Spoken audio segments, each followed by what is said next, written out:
Bahubali, a visual stunner. I'm happy to report that India's most expensive film to date was worth every rupee spent on it. If the Disney budget went close to the 200 rupee crore figure, every frame speaks of lavishness and technical luxury. Writer-director S.S. Rajamouli's dramatic two-part period film unfolds on an unprecedented scale. Stormy waters drench the screen as a feisty woman of noble bearing staggers to save a baby from a bloodthirsty army. The baby grows up into Shiva, an astoundingly strong and courageous young man, curious about what lies beyond the slippery, unscalable mountains around him. Hunky Telugu superstar Prabhas is fabulously cast as Shiva, who can almost move mountains and cause an avalanche. Rajamouli cleverly uses special effects to weave a sensuous romance between fiery warrior girl Avantika and Shiva. And he makes opulent use of special effects to also create the most spectacular war scenes ever seen in Indian cinema. Here is a film that can technically stand tall even when compared to Hollywood biggies like 300. Enchanted by Avantika, Shiva is led up and beyond the mountains that he could never scale earlier. But what beckons him is not just Avantika.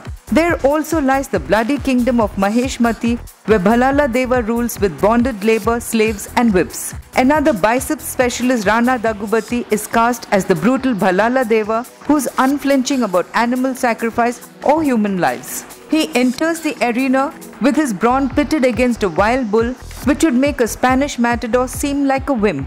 There is a mother angle threaded in, as Bhalala Deva has Shiva's real mother in fetters for the last 25 years.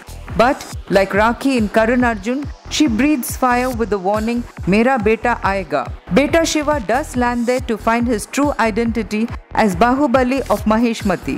A backstory lays the ground for a monumental war. But Rajamouli enticingly wraps up part 1, leaving the door open for the ultimate epic fight between Bahubali and Bhalala. Alas, it'll come only 1 year later. Rajamouli goes overboard in fantasy building his characters, which works for his main cast. But he makes a caricature of the enemy in the backstory. M.M. Cream's music is also a disappointment.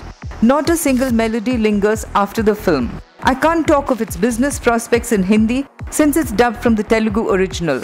And roaring hero Prabhas is unknown to the Hindi audience. But in every other way, this film is proof that you don't need 3D for visual grandeur. Excellent camera work and fabulously choreographed action and war scenes make this a very rewarding experience. For a magnificently mounted film that's technically a huge leap forward for Indian cinema, Bahubali gets a 4-star rating.